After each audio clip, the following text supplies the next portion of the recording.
Wish you could become a morning person? You know the type, up before the sun, early morning runs, first one to the office with donuts and a smile. How do they do it? Easy. With the new Galaxy Watch 8, sleep tracking and personalized insights from Samsung Health help you improve so you can wake up to a whole new you. One who, dare I say it, skips the snooze?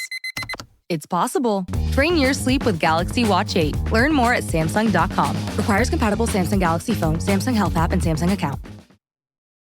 ABC Wednesdays. Shifting Gears is back. He has arisen. Tim Allen and Kat Dennings return in television's #1 new comedy. What? With a star-studded premiere including Jenna Elfman, Nancy Travis, and...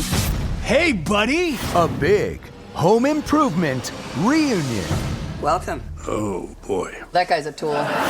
Shifting Gears. New Wednesdays, 8/7 Central on ABC. And stream on Hulu.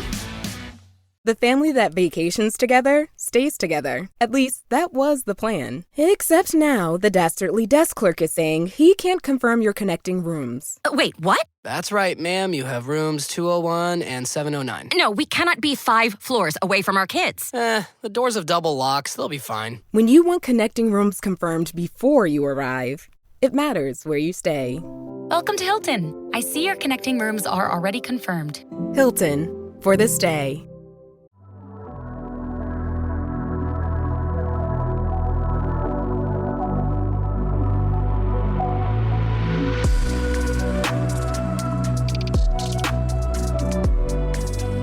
Welcome back, everyone, to the Ghost of Tsushima Yotei Gamecast. I'm your host, Andrew Zink, welcoming you back for episode 25, the Iki Island DLC full review. Super excited to do this episode. You know, I really just wanted to do one last episode just reviewing the Iki Island DLC as a whole. There's going to be spoilers in this episode, so if you haven't played it yet, just keep that in mind as you listen. Yeah, I really loved this DLC and felt like there was a lot I wanted to talk about. And just, give it a good review. So that's what we're going to do here. All right, so we'll just dive right in. And, I created some categories for myself to talk about, but, all in all, it's going to be a loose discussion for me. I just thought we'd start with the main storyline overall. I mean, I loved how the DLC played out where, you have this first quest in Toyotama region of Tsushima in Act 2 on the western coast, and you get introduced to this strange poison that some people on Tsushima are subjected to. You immediately encounter the Eagle tribe as this new faction of the Mongolians, and you're presented with this very strange and mysterious story of these happenings happening on Iki Island, and then you end up over there shipwrecked, and I love the way that it started. I'm gonna remember forever just like being washed up on the shore and just that feeling of like, whoa, like an abandoned island, what's it going to be like? And of course it's not abandoned, but when you wash up it feels abandoned because you don't really find anybody on the shores. So what I liked about the main storyline is how instead of having it just be the standard Mongolians, I really like that they introduced the Eagle tribe as a new faction within the Mongolians. And I thought that was interesting and important because not only is that historically kind of true that the Mongolians consolidated and were made up of many different tribes with unique cultures and dialects, across the Mongolian steppes. But I think that having the Eagle tribe as a unique faction just adds a lot to the game. And I love that their signature color was purple. That was also pretty cool. So again, just like a cool and important, distinction that's there. And I just really enjoyed that. And it made it more compelling. Just gave you something new to see and play with. So that was awesome. And then, of course, there's the leader of the Eagle tribe herself, the Eagle. And I thought she was a pretty cool villain. And the way that she has this strange spiritual side to her where this poison plays such an important role in what she does and how she maintains control over Iki Island and what her end goals are using this poison are all really fascinating. And again, just very different from what we'd seen so far in Ghost of Tsushima. So yeah, both the Eagle and the Eagle Tribe I thought were really cool. And one thing I thought that was also, again, just fascinating and important to put in because it's realistic, but there's moments throughout the game, throughout the DLC, where you can find like records of the Eagle basically talking about taking over, ruling the Mongolian invasion force from Khotun Khan. And it obviously makes sense that, in real life, there's always someone like waiting to move up no matter what it is. And yeah, just cool that they would add that in, and that she kind of had her own ambitions and plans that, of course, in the end, you foil by defeating her. So yeah, and all in all, I thought that the storyline of how you engage the Eagle Tribe from start to end was really cool, where it's like, you have to liberate, you have to find some allies and liberate Fort Sakai, and then figure out a way to track them down, and you end at Senjo's Gorge, which is of course a very significant location for Jin and his past. And yeah, just a cool storyline of fighting the Mongols from start to finish, with the Eagle leading them. So yeah, and then there's really a couple different main parts of the main storyline I wanted to talk about.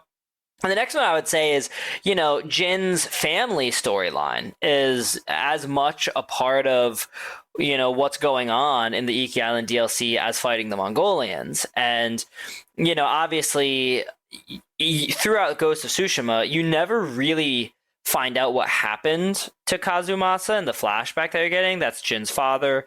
You don't know, you literally don't know where he died, like exactly how he died. You see him getting struck down by someone, but you don't have any more beyond that. So right away at the start of the DLC, Jin tells Yuna that his father was leading a samurai campaign to pacify Iki Island, and he ended up dying at the hands of raiders over there. And that Iki Island is kind of, eluded samurai control. And that's just really cool and fascinating in itself, which we'll get to that. But Jin clearly has a lot to unpack of just how his family's legacy is wrapped up in Iki Island and the samurai campaign on Iki Island. And then while you're there, you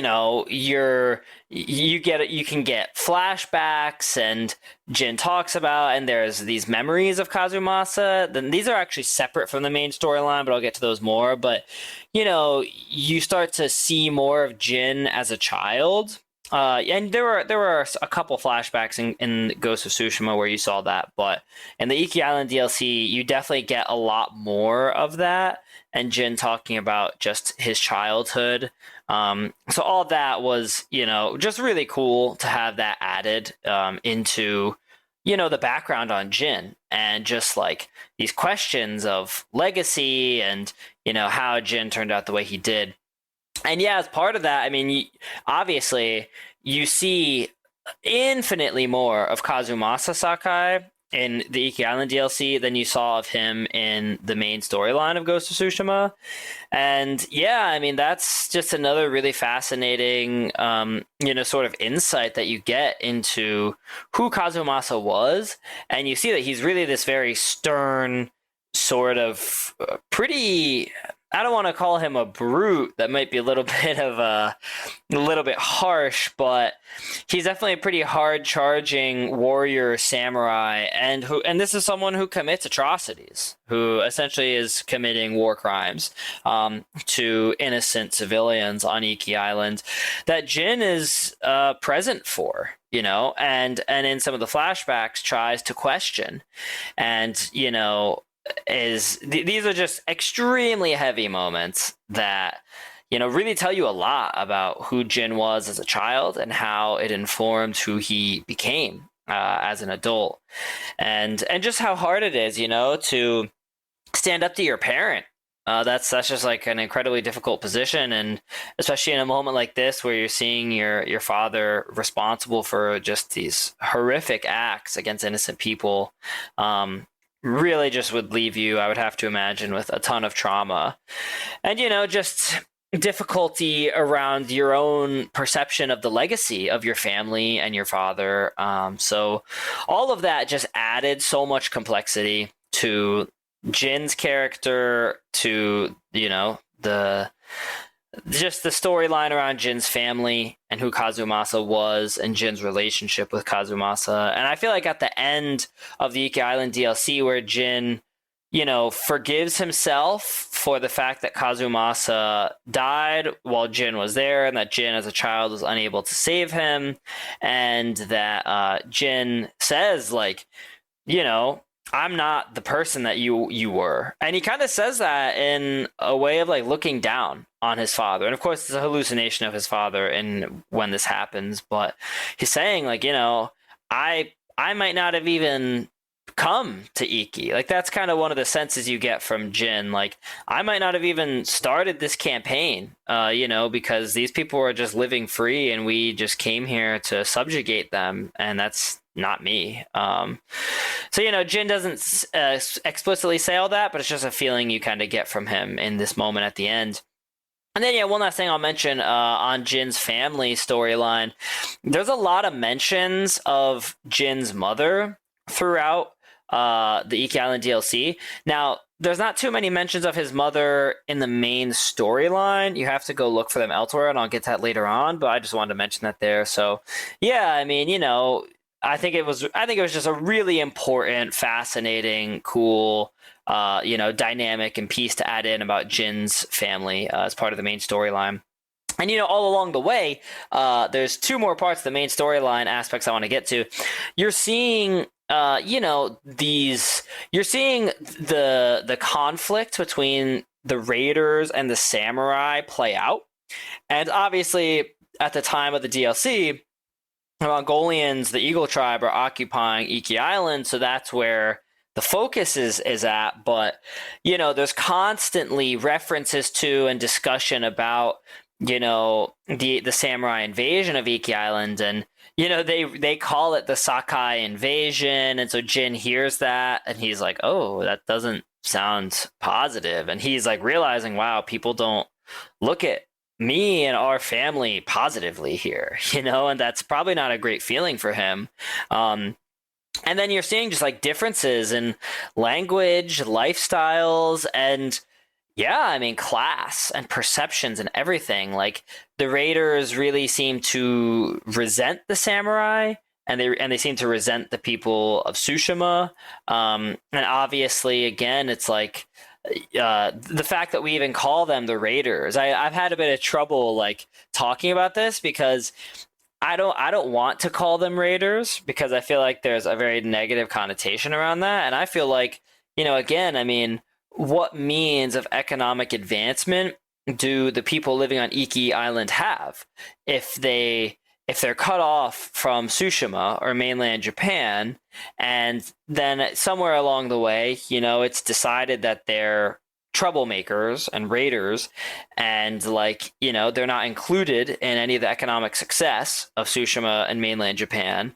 I mean, and here's an important context on this, and this I'll probably do this as a different episode at some point, but real life Tsushima and Iki are really incredibly mountainous islands, so it's really not very good for agriculture. There's not like tons of wildlife living there. It's not great for agriculture. So again, like, what means of economic advancement do you have if you're living in this time period in one of these places? Not much. So it makes sense that a lot of people would resort to, piracy and raiding of like, a wealthier neighboring island. And I've always been of the belief that, people don't want to have to turn to these types of lifestyles, but they will if they have to. So, and you're seeing that play out through the whole main storyline. And that plays out a lot between Tenzo and Jin. Just the differences between them and like the way they grew up and their perceptions of life and of society, and all that I just felt was like really, really cool really awesome to add in, and I just I felt like this DLC added a lot in that sense. And yeah, I mean, mentioning Tenzo, there was a lot of fantastic characterization that happens throughout the main storyline. And, I already mentioned the storyline around Jin's family. So obviously you're getting a ton of characterization around Jin, Kazumasa, and Jin's mother.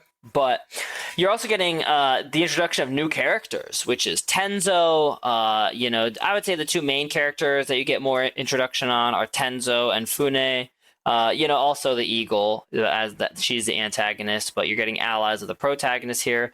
I have to say, I loved Tenzo. I think Tenzo is actually my favorite ally of Jin's, and just like the way they navigate things together felt really meaningful to me, and the way they talk to each other felt really meaningful to me, and it really felt like they had so much that existed between them that was difficult to navigate, and the fact that you eventually find out that Tenzo is the one who killed Jin's father while Jin was there, but in the end Jin is able to forgive him, and it just feels like very meaningful, and there's lots of kind of funny moments between them, lots of good banter, and it feels really like empowering to fight the Mongols together, so that felt really good. And then you also meet Fune, the leader of the Raider faction on Iki Island. And Fune is a really cool character.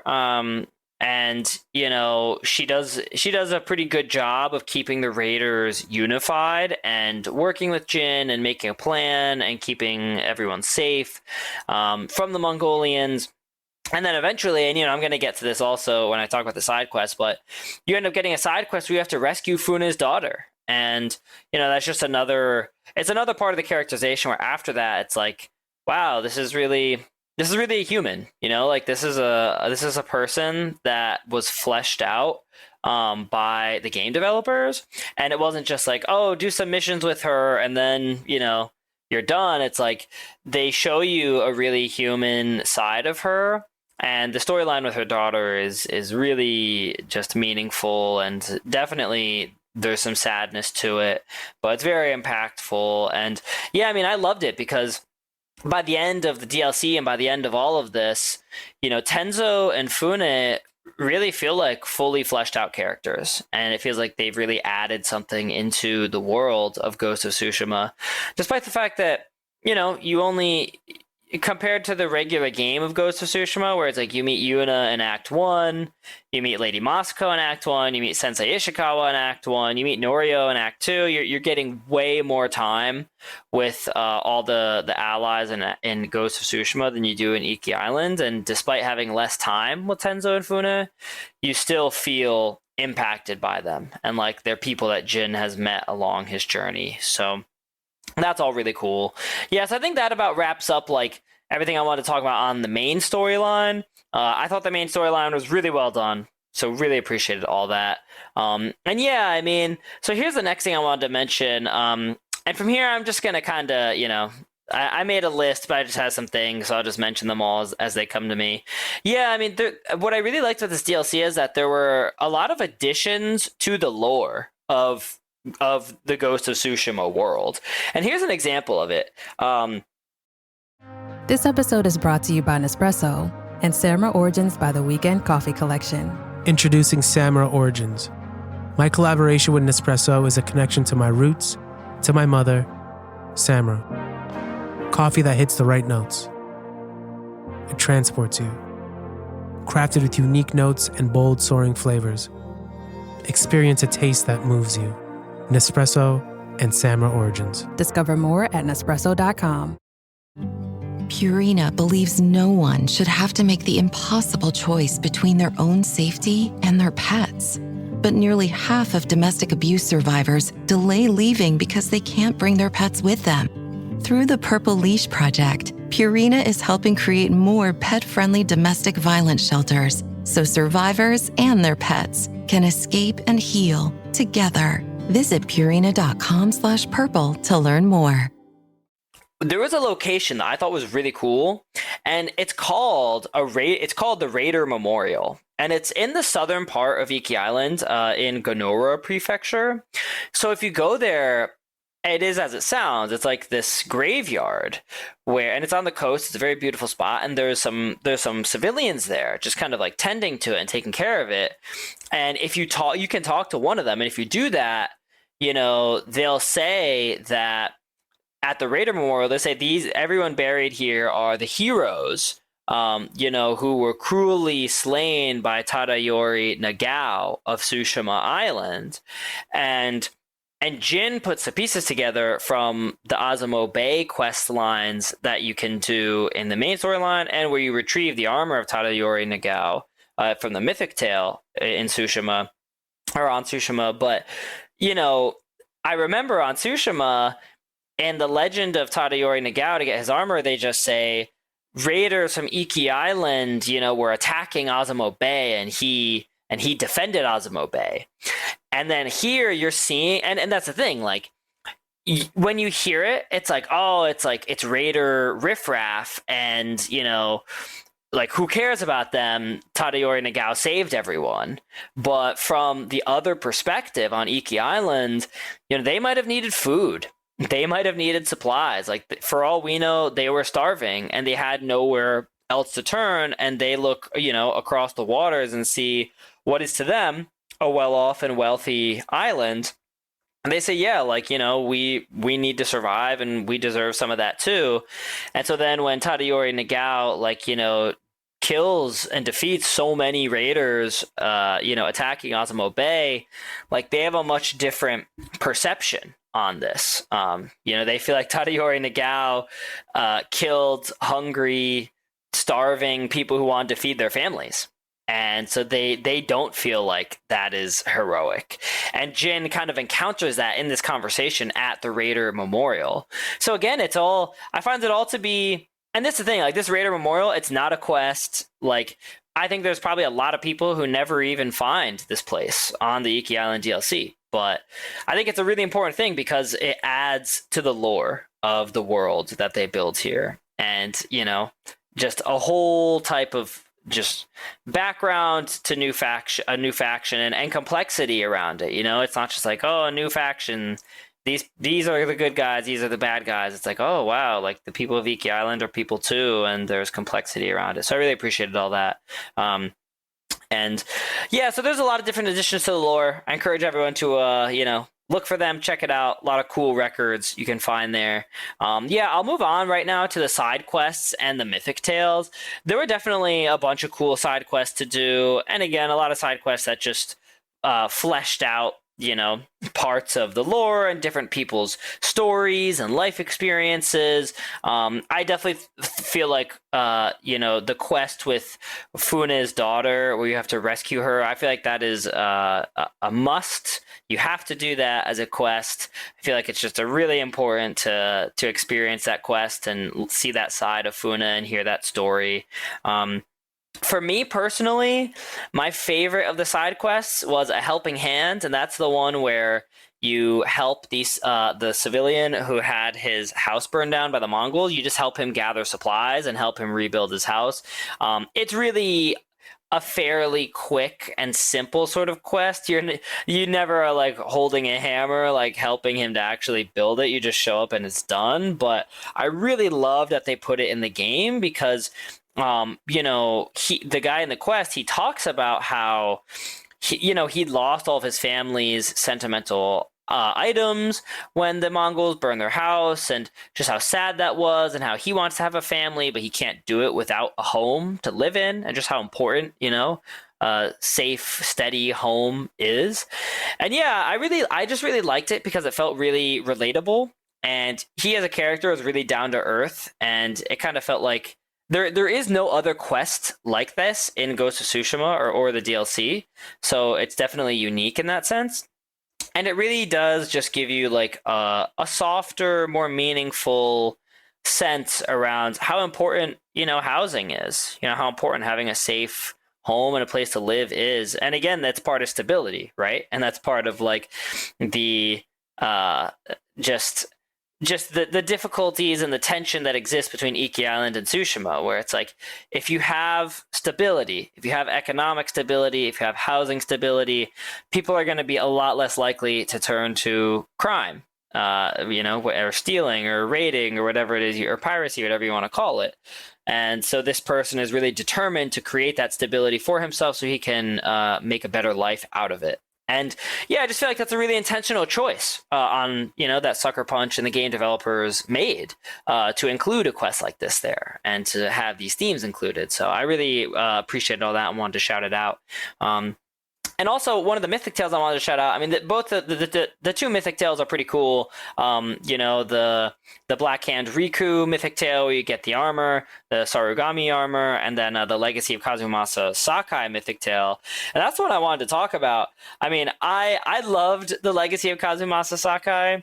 Honestly, I just thought the way that the storyteller at the abandoned shipwreck camp next to Zasho Bay, the way he tells that story, I just think is so funny. Like I still kind of laugh when Jin is sitting there listening to the story, and he's recounting the story of the samurai invasion, and he says, Kazumasa's big mistake was bringing his whelp of a son. And it's just outright propaganda that this Mythic Tale, and again, it was so different because all the other Mythic Tales, they have this sense of mysteriousness, and it feels really fun and also exciting and adventurous to see what you're gonna find, almost like there's a little bit of magic, magical folk tale sorts of elements around it. And this Mythic Tale is just straight up propaganda against Jin and Kazumasa, so I thought that was really funny.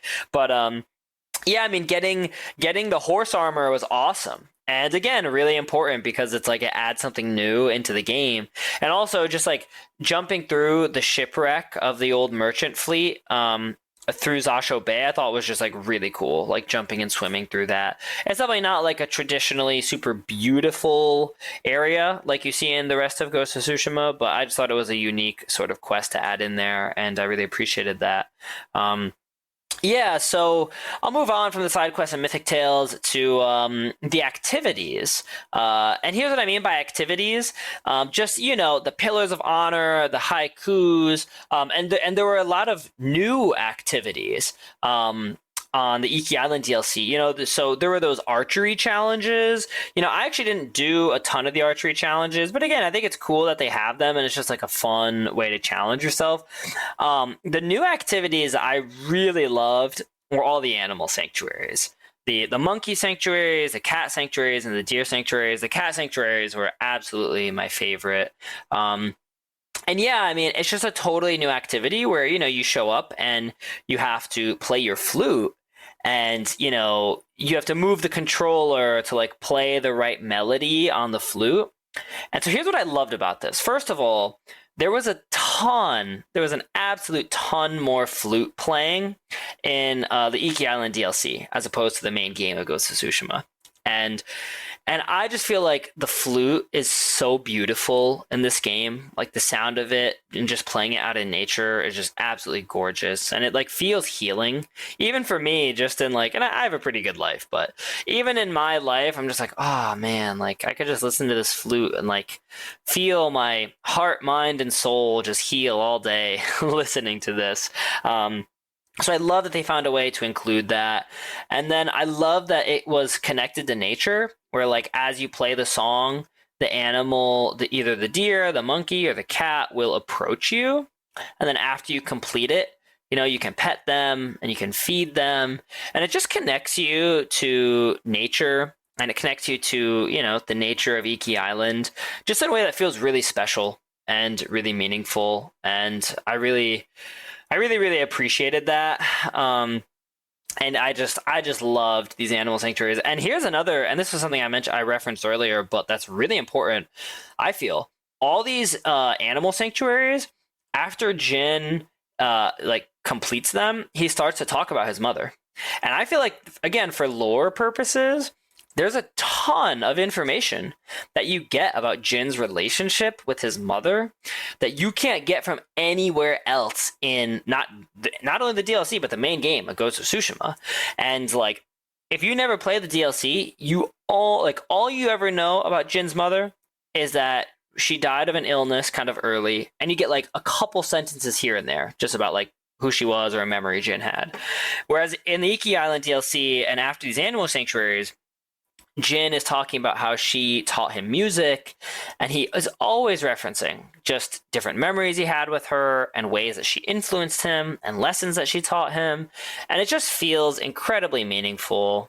You know, it just feels like, I don't know. I had moments where I really just like heard what he said, and it just made me think of like, you know, my own family or my own mom, and you know, just how important having you know, just like a soft, nurturing person in your life is. I think every human needs that, and you're finally really able to see it. And again, it's more characterization, right? It's not just characterization about Jin's mom, but it's characterization about Jin. And you can see like, wow, while Kazumasa was like kind of a hard father and like a difficult person to have as your parent, you know, on the flip side of it, Jin did have one parent who clearly had a sense of right and wrong in the world, and who seemed to be a very kind-hearted person who was connected to nature. And that influence is clearly very important for how Jin turned out. I mean, Jin is clearly a very moral character overall. He's very morally driven, positively morally driven protagonist. And you kind of see that, like, wow, without his mother, that may not have been the case. So the animal sanctuaries for me are really important, you know, in that sense. And yeah, you know, another type of activity that you can get are the memories. And so there's 5 memories of Kazumasa that you can find all over the island. And these memories are not quests. So again, unless you are exploring to find some of these things, some people may just miss them and not know they're there. And again, if you never play the DLC at all, then yeah, unfortunately, he'll just never know that this lore and this context was added. But the memories of Kazumasa, I felt like, are maybe some of the most important lore that you can find in the game, and just like incredibly important things to you know, to find if you want to understand Jin more, and especially understand the Iki Island campaign, the samurai invasion, the information you find out about the samurai invasion from playing the memories is really important. And I feel like it shows you even just the minor parts where, like, the 5 memories show you from start to finish the samurai landing on Survivor's Coast or around Survivor's Coast, you know, pushing into the mainland. They don't show you constructing Fort Sakai, but they kind of like talk about how it's going to start happening at some point. You know, defeating, like winning a battle, taking Kita for a village, and the massacre that happens there, that atrocity that happens.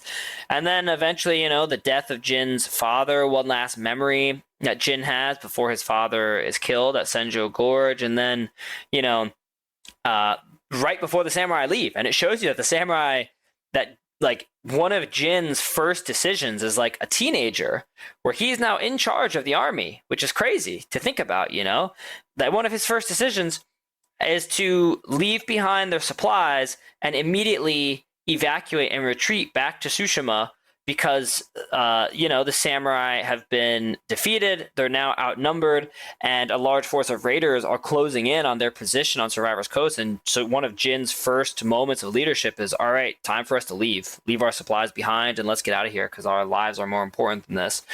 So again, just like those memories, and yeah, I mean, imagine just what it would be like to be a teenager and have to be put in that position. And so it's giving you characterization around Jin. It's just giving us so much lore and background about how this invasion went and what it would have been like to be there for this. So yeah, I can't speak highly enough of the memories of Kazumasa that you can play. If you haven't played them, I encourage everybody to do it. And you can only unlock the 5th one if you do the first 4 first. So that's another thing to keep in mind. Yeah, so, you know, one of the last things I want to mention here is actually just around the mechanics, because they introduce a bunch of new mechanics in this DLC that I thought were really cool. And right away, as I was playing it, I was like, oh, these are probably going to be in Ghost of Yotei. That's right away what I thought, and I was super excited for that. But like as an example, some of the new mechanics are the horse charging. The horse charging is awesome. That is so much fun. One of my biggest regrets is not doing the Iki Island DLC first and then playing the rest of the Ghost of Tsushima like main game, because I wish I could have had the horse charging in the main game. When I'm probably going to replay Ghost of Tsushima at some point, and that's how I'm going to play it, so I can have the horse charging. But the horse charging was super cool, fantastic mechanic to add in, and it's introduced hilariously, by the way, with the quest of like finding your horse after you're shipwrecked. Yeah, then there's a couple more new mechanics I wanted to mention. I loved, and this only happens a couple times, but in the Helping Hands side quest, you give the guy that you're helping materials. So he says like, oh, I need more wood. And then you can either choose to give him 3 of your yew wood or just say no. And I loved that because right away, it's adding a new sort of bartering system into the game. And that hadn't existed really. Like, and even in the main game, it's like you can sell your items, but you can sell them for supplies, and there's not really that much to buy with supplies. You just use supplies for upgrades, and you can buy like, some armor here and there, and like some dyes, maybe just a couple things like that. But, all in all, it does feel a little like, and I'm not complaining about it. I'm just saying objectively, in terms of the bartering and everything, it's a bit one-dimensional. Like there's not a ton to do with it. Whereas like coming across people where it's like, oh, I'm doing this quest. Do you have 5 of this that you can spare me? And it's like, if you don't have 5 of that, then you can't continue with the quest. So I think that's like a cool new mechanic to add in. And yeah, I'm now like halfway through Ghost of Tsushima, but I was excited to see that would be added in. So that was cool to have there. And then, and there were some more mechanics, but one of the ones I'll mention here is the ocean waves. When you're doing that Legacy of Kazumasa Sakai Mythic Tale, you can get swept off this rock that you can jump across, by the ocean waves. You have to time it so that you don't get, hit by them. So, yeah, I just thought that was cool. And again, it's like they were adding a lot. They were adding, for this is the only DLC they did, and they added a bunch of new mechanics, including the using your grappling hook to like grapple pull down wooden barricades or pull down bridges. Again, just another new mechanic that I thought was really, really cool. So, yeah, I think that about wraps it up. There's a couple, like, don't get me wrong, y'all. There's more new mechanics. There's more to say about the side quests. I mean, additions to the lore, like, there's a lot more in this DLC to find. But I think that probably wraps up, everything in the review so far. And just as a final verdict for the review, I mean, for me, I thought this was a fantastic DLC. I thought this DLC did everything a DLC is supposed to do. It added in new gameplay options. It expanded the story. It expanded the main story. It opened up totally new avenues of side story. It added characterization. It added to the lore of the main world. I mean, I think the DLC is probably around like 15, 20, 25 hours to play if you explore the entire island, find every location, do everything. Even the bamboo cuts I think are really fun to do. And there's one of the new mechanics is you can find a bamboo cut on Saru Island to the south of Iki Island where you have to restock it with bamboo, and that doesn't exist to any other bamboo cut throughout the main game or the DLC. So yeah, there's a lot to find, and I think this DLC does everything a DLC is supposed to do in adding to a main game. And I think there's a lot of replayability around it. There's still some things I know I missed. One of my biggest regrets is that I kind of did the main story of the Iki Island DLC. I kind of did that main story like right away. But if you travel around the island not doing the main story first, you'll get hallucinations at all these random locations. And I got some of them, but I kind of want to explore the entire island without like curing yourself of the hallucinations so that I can see just like what other hallucinations Jin might get. And so, yeah, that's cool because it increases the replayability of the DLC. So all in all, yeah, I thought this was a great DLC. I'd absolutely recommend it to anybody who has played Ghost of Tsushima. And even if you haven't played Ghost of Tsushima, I'll say to anybody, hey, it has a fantastic DLC. So that's another reason to play the main game. Yeah, I don't know if I had to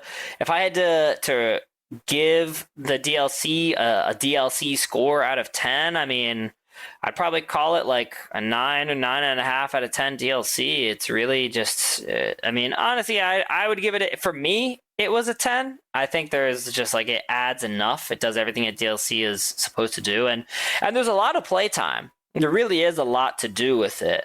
And as a comparison, in The Last of Us Part 2, in The Last of Us Part 1, the DLC at the mall that you can get with Riley and Ellie, I liked that DLC, but I think objectively there's a lot of what I think are reasonable complaints that it was like $15 for the DLC, and there's not really that much combat, and it's not really that long of a DLC either. So I can understand objectively how people can have some complaints that I think are fair there. Whereas with this DLC, I mean, you get a lot for your money. Like, so for that reason, I'm happy to give it. I'm happy to give this DLC a 10. I think it deserves it. But I can understand if for some other people it's like a 9 or 9.5. So, yeah. Hey everyone, that wraps up our Iki Island DLC full review, episode 25, the Ghost of Tsushima Yotei Gamecast. So I hope you guys enjoyed this episode. I am going to be dropping a full game review of Ghost of Tsushima imminently.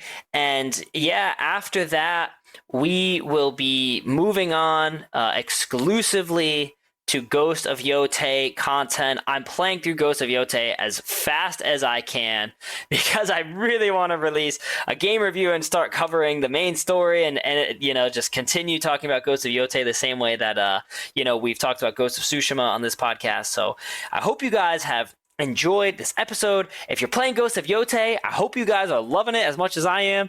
Please feel free to leave us 5-star reviews on Apple, the Apple Podcast Store, or Spotify, or wherever you get your podcasts. And please feel free to leave us comments, reach out to us on any of our social media channels, which are all linked in the show notes. So thanks for listening, everybody, and I will talk to y'all soon.